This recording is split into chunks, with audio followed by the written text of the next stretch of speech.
दिलावा तू खात बटे रे अब जाके हमारा बुझात बटे रे डीजे धर्मेंद्र लाहे लाहे दिलावा तू खात बटे रे अब जाके हमारा बुझात बटे रे कहल कि दूर रह बना जियावा से आज कहता रे जोरे तोरा माई के डीजे धर्मेंद्र आज कहता रे भूल जा तू हमके बड़ी प्यार करिले अपना पियावा से आज कहता रे भूल जा तू हमके बड़ी प्यार करिले अपना पियावा से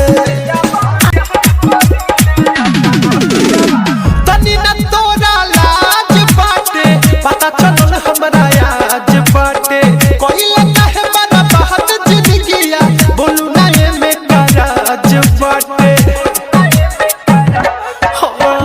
तनी न तोरा लाज बाटे पता चलल हमरा आज बाटे कोइले काहे बना बात जिंदगिया बोलू ना ये में कराज बाटे कोइले खत्म देलत दिया हसे डीजे धर्मेंद्र आज दुल्लापुर भूल जा तू हमके बड़ी प्यार करिले अपना पियावा से आज कहता रे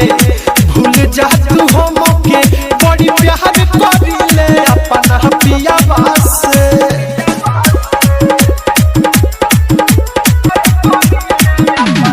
केतना दिन तोरा फेरा में रहनी कोइले बियाह तब कुछु न कहनी जाके मनोज मता वाला से पूछी है बहुत दर्द दिलवा के सहनी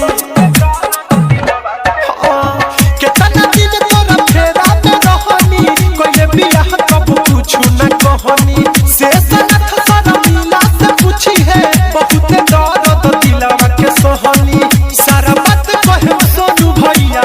से काहे कहता रे जोरे आज मुआई दीपकवा तोरा ना प्यास रहे दो केस हो जाई डीजे धर्मेंद्र कहता रे